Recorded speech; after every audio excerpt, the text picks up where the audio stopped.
नमस्कार दोस्तों, मैं अली नकी। कांग्रेस नेता राहुल गांधी की संसद सदस्यता बहाल हो गई। लोकसभा सचिवालय की ओर से इसे लेकर अधिसूचना भी जारी कर दी गई है। दरअसल सुप्रीम कोर्ट ने शुक्रवार को मोदी सरनेम मानहानि केस में राहुल गांधी को मिली 2 साल की सजा और दोषसिद्धि को रद्द कर दिया था। इसी के साथ उनके संसद में वापस होने का रास्ता भी साफ हो गया था। राहुल गांधी ने 2019 लोकसभा चुनाव में केरल के वायनाड में चुनाव जीते थे। मोदी सरनेम मानहानि केस में राहुल गांधी को 23 मार्च को निचली अदालत ने 2 साल की सजा सुनाई थी। इसके अगले दिन यानी 24 मार्च को उनकी संसद सदस्यता रद्द हो गई थी। अब 137 दिन बाद उनकी संसद सदस्यता बहाल हो गई है। ऐसे में कांग्रेस अध्यक्ष मल्लिकार्जुन खड़गे ने कहा, राहुल गांधी की सदस्यता बहाल करने का फैसला स्वागत योग्य है। यह भारत के लोगों और विशेषकर वायनाड के लोगों के लिए राहत वाला है। भाजपा और मोदी सरकार को अपने कार्यकाल का जो भी समय बचा है उसका इस्तेमाल विपक्षी नेताओं को निशाना बनाकर लोकतंत्र को बदनाम करने के बजाय वास्तविक शासन पर ध्यान केंद्रित करना चाहिए।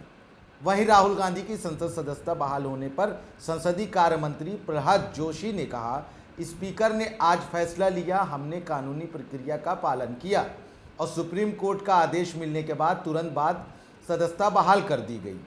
राहुल गांधी ने कर्नाटक के कोलार में 13 अप्रैल 2019 को चुनावी रैली में कहा था, नीरव मोदी, ललित मोदी, नरेंद्र मोदी का सरनेम कॉमन क्यों है। उन्होंने सवाल किया था, सभी चोरों का सरनेम मोदी क्यों होता है, ये भी उन्होंने सवाल उठाया था। राहुल गांधी के इस बयान को लेकर बीजेपी विधायक और पूर्व मंत्री पुरेश मोदी ने उनके खिलाफ धारा 499-500 के तहत आपराधिक मानहानि का केस दर्ज कराया था। अपनी शिकायत में बीजेपी विधायक ने आरोप लगाया था कि राहुल गांधी ने 2019 में चुनावी रैली को संबोधित करते हुए पूरे मोदी समुदाय को कथित रूप से यह कहकर बदनाम किया कि सभी चोरों का सरनेम मोदी क्यों होता है। यह सवाल था। राहुल गांधी के खिलाफ मानहानि के मामले में 4 साल बाद 23 मार्च को सूरत की निचली अदालत ने राहुल को दोषी करार देते हुए 2 साल की सजा सुनाई थी। कोर्ट ने दोषी ठहराने के बाद लोकसभा सचिवालय की ओर से उनकी संसद सदस्यता रद्द कर दी गई थी।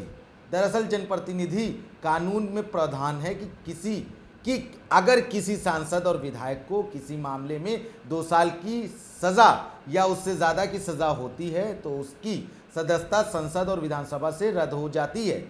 इतना ही नहीं, सजा की अवधि पूरी करने के बाद 6 वर्ष तक चुनाव लड़ने के लिए आयोग भी हो जाते हैं। ऐसे में सुप्रीम कोर्ट का जो फैसला आया, कांग्रेस के तमाम वकील वहां गए और उन्होंने याचिका डाली और सुप्रीम कोर्ट ने सुनवाई करते हुए उनकी इस सज़ा को या दोषसिद्धि को उन्होंने रद्द करार दिया था और उसके बाद उन्होंने कहा था कि आगे इस पर सुनवाई होगी। इसी क्रम में अब लोकसभा में नोटिफिकेशन जारी कर दिया गया और राहुल गांधी को वापस सदस्यता दे दी गई और आज वो लोकसभा की चर्चा में भी शामिल हो गए। लेकिन देखना ये होता है आगे सुप्रीम कोर्ट का सज़ा को लेकर क्या फैसला आता है, देखना काफ़ी दिलचस्प होगा। फिलहाल हमारे इस कार्यक्रम में इतना ही। खबरों का सिलसिला जारी रहेगा, तब तक के लिए बने रहें हमारे साथ। नमस्कार।